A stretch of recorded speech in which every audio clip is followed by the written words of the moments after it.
يا أيها الرسول بلغ ما أنزل إليك من ربك وإن لم تفعل فما بلغت رسالته. Pada pagi ini kita akan membicarakan sejenis hadis yang dikenal sebagai hadis qudsi. Hadis qudsi adalah sabda Nabi Shallallahu Alaihi Wasallam yang dinisbahkan kepada Allah Subhanahu Wa Taala. Artinya Rasulullah Shallallahu Alaihi Wasallam bersabda, kemudian beliau mengungkapkan firman Allah Subhanahu Wa Taala. Karena itu biasanya yang dikutip adalah firman Allah itu sendiri. Hadis qudsi itu umumnya memberikan kepada kita petunjuk-petunjuk ruhaniyah dalam menempuh perjalanan hidup kita menuju Allah Subhanahu Wa Taala. Para sufi biasanya merujuk kepada hadis-hadis qudsi untuk membimbing amal-amal mereka dan untuk membersihkan hati dan batin mereka. Qala Rasulullah sallallahu alaihi wasallam, yaqulullahu azza wa jalla. Rasulullah sallallahu alaihi wasallam bersabda, berfirman Allah azza wa jalla, wa izzati wa jalali wa azamati wa kibriyai wa nuri wa uluwi wa irtifai makani, la yu'thiru abdun hawahu ala hawaya illa syatattu alaihi amrahu ولبست عليه دنياه وشغلت قلبه بها ولم أؤتيه منها إلا ما قدرت له وعزتي وجلالي وعظمتي ونوري وعلوي وارتفاع مكاني لا يؤثر عبد هوايا على هواه إلا استحفظته ملائكتي وكفلت السماوات والأرضين رزقه وكنت له من وراء تجارة كل تاجر وآتته دنيا وهي راغمة. Hadis ini dikutip dari kitab Ushulul Kafi juz kedua halaman 225. Allah Subhanahu Wa Taala berfirman, demi kebesaranku, demi keluhuranku, demi keagunganku, demi kemuliaanku, demi keterang benderangan cahayaku, demi ketinggianku dan demi keluhuran kedudukanku, tidaklah seorang hamba mendahulukan keinginannya di atas keinginanku, kecuali aku akan cerai-beraikan urusannya. Aku akan porak-porandakan dunianya. Aku akan sibukkan hatinya dengan dunia itu. Dan tidak akan aku berikan kepadanya dunia kecuali yang sudah aku tetapkan baginya. Demi kebesaranku, kemuliaanku, keagunganku, cahayaku, ketinggianku, dan keluhuran kedudukanku, tidaklah seorang hamba mendahulukan keinginanku di atas keinginannya, kecuali aku suruh para malaikat menjaganya. Aku jaminkan baginya langit dan bumi sebagai rezekinya. Aku akan mengawal dia di belakang setiap usaha yang dilakukannya, dan dunia akan datang kepadanya sambil merendahkan dirinya. Firman Allah Subhanahu Wa Taala ini adalah firman yang sangat dahsyat, sangat besar dan sangat agung. Tuhan bersumpah dengan seluruh keagungan dan kebesarannya. Dan inti dari firman Allah dalam hadis qudsi ini ialah, pertama, kalau seorang manusia sudah mendahulukan kehendak dirinya, keinginan dirinya di atas keinginan Allah, Allah mengancam dia dengan ancaman bahwa dia akan disibukkan dengan urusan dunia terus menerus tidak henti-hentinya, dan seluruh urusannya akan dikacau balaukan. Dan dunia yang dia kejar dengan seluruh waktu dan tenaganya itu hanya datang kepadanya sesuai dengan apa yang telah Allah takdirkan kepadanya. Sebaliknya, kalau ada orang yang mendahulukan kehendak Allah di atas kehendak dirinya, yang mendahulukan keinginan Allah di atas keinginan dirinya, Allah akan mengirimkan para malaikat untuk selalu menjaga kehidupannya. Allah pun akan cukupkan rezekinya sampai Allah jaminkan langit dan bumi sebagai sumber rezekinya. Dan Allah akan menyertainya dalam setiap usaha yang dilakukannya, sampai dunia akan datang sambil merendahkan diri kepadanya. Hadis qudsi ini mengungkapkan kepada kita bahwa dalam perjalanan hidup, dalam setiap tarikan nafas, dalam setiap gerakan langkah kaki, selalu kita dihadapkan kepada dua pilihan, antara kehendak Allah dan kehendak diri, antara keinginan Allah dan keinginan diri. Mulai dari hal yang paling ringan, ketika kita harus bangun pada waktu subuh, keinginan kita adalah melanjutkan tidur kita dan melanjutkan mimpi-mimpi kita. Keinginan Allah ialah kita bangun untuk memenuhi perintah Dia. Ada orang yang mendahulukan keinginan dirinya. Dia pasti melakukan, dia akan bangun, dia akan berwudu, dia akan melakukan salat. Lalu itu yang dia lakukan, dia dahulukan keinginan Allah daripada keinginan dirinya.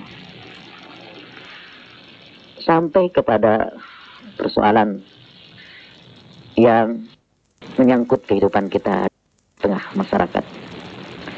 Pada saudara dihadapkan dua pilihan.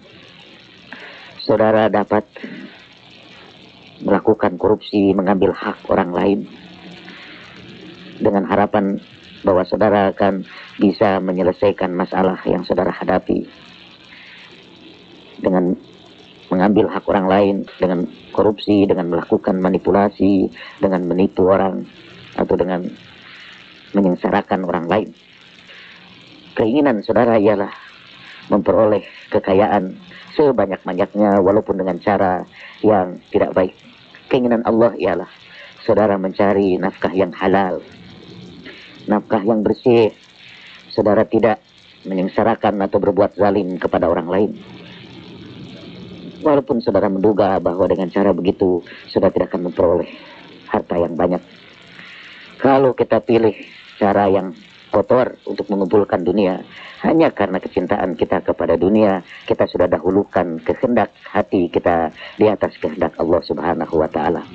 Dan kalau itu yang kita pilih, Tuhan berjanji dunia akan datang kepada kita hanya sesuai dengan apa yang telah Allah takdirkan kepada kita. Tapi pada saat yang sama, seluruh urusan kita akan dikacau balaukan. Dunia akan membingungkan kita, dan hati kita disibukkan terus-menerus dengan urusan dunia yang tidak henti-hentinya. Kita akan kecapean, sementara dunia yang kita pilih hanya datang sesuai dengan apa yang telah Allah tentukan bagi kita. Tapi kalau kita memilih agar kita tinggalkan keinginan kita kepada dunia itu, kalau kita tahu bahwa caranya adalah maksiat kepada Allah Subhanahu wa Ta'ala, bahwa dunia itu kita ambil dengan mengambil hak orang lain, dengan melakukan manipulasi, dengan berdusta, atau dengan menentang perintah Allah terang-terangan, kita mendahulukan hawa nafsu kita di atas keinginan Allah Subhanahu wa Ta'ala. Apabila kita tinggalkan itu dan kita pilih untuk memenuhi kehendak Allah Subhanahu wa Ta'ala, kita berusaha untuk hidup jujur betapapun kecilnya, maka Allah akan menyuruh para malaikat menjaga kita. Allah akan jaminkan langit dan bumi sebagai rezeki kita.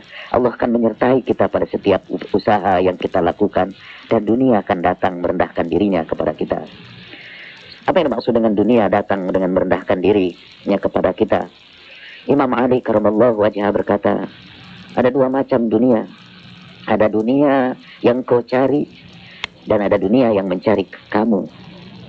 Ada dunia yang engkau cari dengan susah payah, tapi ada dunia yang datang sendiri kepadamu, yang digambarkan oleh Nabi, wa atathu dunya wa hiya raghimah, dan dunia akan datang kepadanya sambil merendahkan dirinya. Saya ingin berikan sebuah contoh yang tidak menyangkut siapapun di antara pendengar. Ada seorang bapak rumah tangga yang punya keluarga, dan di tengah perjalanan rumah tangganya dia mengalami godaan. Kalau dia seorang bapak, dalam kehidupannya tiba-tiba muncul the other woman. Kalau dia seorang ibu, muncul dalam kehidupannya the other man. Kedua-duanya kemudian terlibat di dalam getaran hati yang akan mendorong dia untuk mengikuti hawa nafsunya. Si ibu dapat meninggalkan keluarganya untuk mengikuti dorongan hawa nafsunya. Si bapak juga menelantarkan keluarganya untuk mengikuti dorongan hawa nafsunya. Di situ kedua hamba Allah ini terlibat dalam pilihan. Apakah dia akan mendahulukan hawa nafsunya di atas keinginan Allah, atau dia dahulukan keinginan Allah di atas hawa nafsunya. Apabila keduanya memilih untuk mengikuti hawa nafsunya, Allah mengancam bahwa seluruh urusannya akan kacau balau, seluruh dunianya akan cerai-berai, dan disibukkan dengan urusan dunia itu. Dia tidak akan pernah memperoleh ketentraman, dan apa yang dia inginkan hanya datang sesuai dengan apa yang telah Allah tentukan baginya. Tapi jika keduanya memilih kehendak Allah, dia tinggalkan seluruh getaran hatinya yang membawa dia kepada kemaksiatan.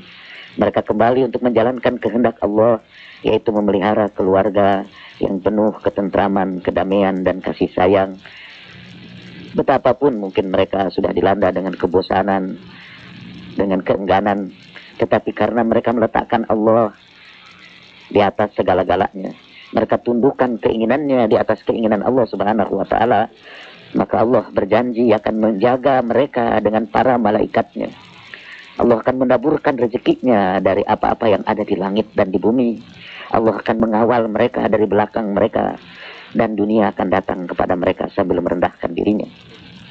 Marilah saya ulangi kembali hadis Nabi ini untuk kita renungkan bersama. Sekali lagi kepada saudara, ada pilihan, apakah mau mendahulukan keinginan Allah atau keinginan saudara sendiri. Wa izzati wa jalali, demi kebesaranku, keagunganku, kemuliaanku, ketinggianku, demi cahayaku, demi keluhuranku, dan demi ketinggian kedudukanku, kalau seorang hamba mendahulukan keinginannya di atas keinginanku, aku akan cerai-beraikan urusannya, aku akan kacau balaukan dunianya, aku akan sibukkan hatinya pada dunia itu, dan dunia tidak akan datang kepadanya kecuali yang sudah aku tentukan baginya. Demi keagunganku, kebesaranku, ketinggianku, demi cahayaku, keluhuranku, dan ketinggian kedudukanku, kalau seorang hamba mendahulukan keinginanku di atas keinginannya, aku akan suruh para malaikat menjaganya. Aku akan jaminkan langit dan bumi sebagai rezekinya. Aku akan berada di belakang setiap usaha yang diusahakannya, dan dunia akan datang kepadanya sambil merendahkan dirinya. Saya persilahkan Anda untuk memberikan komentar ataupun pertanyaan. Assalamualaikum Ustaz. Yes. Saya punya kondisi nih Pak Ustaz, ya saya mau tanya bagaimana pandangan Pak Ustaz saya harus menyikapinya gitu. Insya Allah ini saya akan melahirkan anak ketiga. Kebetulan 1, 2 itu semuanya disesar. Nah yang ketiga ini kemungkinan juga gitu harus disesar lagi. Nah menurut dokter secara medis kalau sudah 3 kali itu harus disteril. Jadi diadakan pemutusan apalah gitu di dalam rahim saya. Sehingga dengan harapan saya tidak boleh atau tidak punya anak lagi gitu. Terus terang sekarang saya sih sudah baru 5 bulan. Terus terang itu menjadi pikiran saya, jadi dilema gitu. Secara akal mungkin iya, tapi hati saya kok kayaknya menduluani kehendak Allah gitu. Bagaimana sih Pak Ustadz menyikapinya gitu? Itu aja. Jadi apa yang harus saya putuskan dalam hal ini gitu? Kalau saya ngikuti dokter bertentangan dengan hati saya, tapi saya membela hati saya atau iman saya, akal saya juga menggoda saya gitu. Mohon pandangannya Pak Ustadz. Terima kasih. Wassalamualaikum. Waalaikumsalam warahmatullahi wabarakatuh. Silakan Kang Gilang. Sekarang sebetulnya yang menjadi masalah adalah menentukan kehendak Allah di dalam peristiwa ini. Kehendak Allah seperti Ibu ketahui ialah agar kita memelihara diri kita, memelihara keluarga kita, memelihara keturunan kita. Itu kehendak Allah. Salah satu di antara pokok agama ialah, katanya ada 5 pokok agama itu. Semua itu menunjukkan kehendak Allah. Dan agama dimaksudkan untuk memelihara 5 hal yang pokok itu. Satu ialah, salah satu kehendak Allah ialah agar kita memelihara akal kita. Yang kedua, memelihara keturunan kita, hifzun nasl, menjaga keturunan kita. Sebelum menjaga keturunan kita, yang kedua sebetulnya ialah menjaga diri kita, hifzun nafs, menjaga keselamatan kita, menjaga kehidupan kita. Itu termasuk di antara kehendak Allah Subhanahu wa taala. Kemudian memelihara keturunan kita, memelihara harta kita.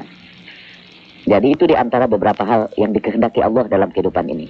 Nah, dalam kasus ibu itu, kalau ibu melakukan sesaria lagi, sebetulnya ibu ingin berusaha memelihara kehidupan ibu dan juga kehidupan keturunan ibu.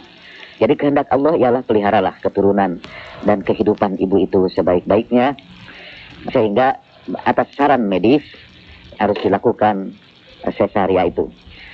Nah, mungkin ibu itu bingung karena ada orang yang menduga bahwa dengan melakukan sterilisasi, ya, ada orang menduga bahwa sterilisasi itu tidak dibenarkan oleh agama. Itu tidak sesuai dengan kehendak Allah, atau mendahului kehendak Allah. Menurut pendapat saya tidak. Sterilisasi adalah upaya kita tadi untuk memelihara keturunan dan memelihara diri kita sendiri. Jadi itu sesuai dengan kehendak Allah Subhanahu wa taala. Saya pernah berdiskusi apa yang menyebabkan sterilisasi itu diharamkan. Katanya alasannya karena dia merusak organ tubuh kita. Saya kira alasan itu sangat tidak benar, karena untuk kepentingan medis kita seringkali harus merusak organ kita. Seperti ketika kita sakit gigi dan sakit gigi kita sangat parah, maka itu gigi harus dibuang malah sama sekali. Dan akan terjadi beberapa bagian dari organ kita yang rusak. Karena sterilisasi bukanlah pembunuhan. Karena dalam sterilisasi tidak terjadi konsepsi, belum terjadi pembuahan. Itu hanya usaha untuk menghindari kelahiran kembali. Jadi diharapkan dengan sterilisasi, ovum tidak akan pernah berjumpa dengan spermatozoa.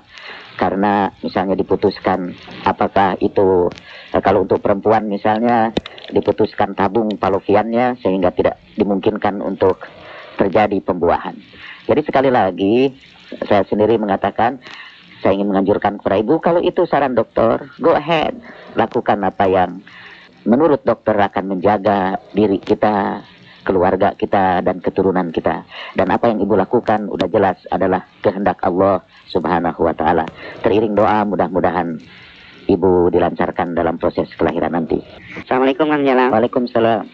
Hadis diskusi yang barusan akan sampaikan, apakah ini juga termasuk dengan keinginan Rasulullah? Maksud saya itu, apakah ini kayak misalnya pagi itu kan sholatnya sholat wajib ya Kang ya? Iya. Sholat subuh.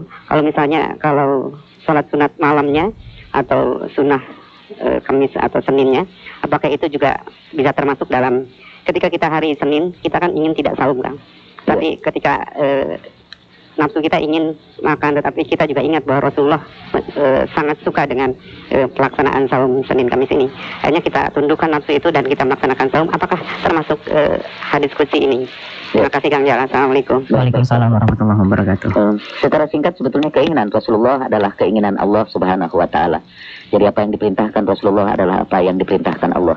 Allah Subhanahu wa ta'ala berfirman dalam Al-Quran, wa ma atakumur rasul fakhudhuh wa ma nahakum anhu fantahu.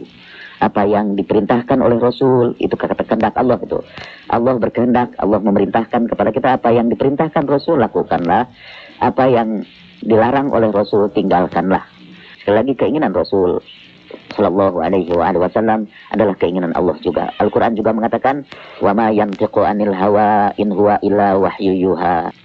Tidaklah Nabi itu berkata berdasarkan keinginannya sendiri, tapi Nabi itu berbicara berdasarkan wahyu yang diterimanya. Tetapi kita kembali kepada persoalan puasa Senin Kemis. Itu kehendak Rasul ialah kita menjalankan puasa itu. Mungkin keinginan kita tidak menjalankan kehendak itu. Tapi mungkin persoalannya tidak sesederhana seperti itu. Karena di situ kita dihadapkan kepada beberapa pilihan. Pilihan yang pertama, Mungkin kita harus berhadapan apakah kalau menjalankan puasa pada hari itu kita nanti tidak bisa menjalankan kehendak Allah yang lain, yaitu misalnya bekerja keras untuk membiayai keluarga kita atau memberikan jamuan kepada tamu kita. Itu juga perintah Allah. Kadang-kadang ada dua kehendak Rasul, misalnya kita anggap menurut kita terjadi pada satu saat dan kita harus memilih di antara keduanya. Misalnya juga kita harus bangun tengah malam, tapi pada malam itu juga mungkin kita harus menyelesaikan pekerjaan kita. Di antara itu ada dua pilihan. Kita boleh memilih menyelesaikan pekerjaan kita yang berguna buat orang lain, yang mendatangkan manfaat kepada orang lain, atau kita harus memilih salat malam. Dalam kenyataannya seringkali kehendak Allah atau kehendak Rasul itu bertentangan. Jadi kembali kepada kasus puasa Senin Kemis atau salat malam itu bergantung kepada pilihan yang lainnya. Kalau pilihan yang lainnya masih kehendak Allah juga, kita termasuk yang mendahulukan kehendak Allah di atas kehendak diri kita sendiri.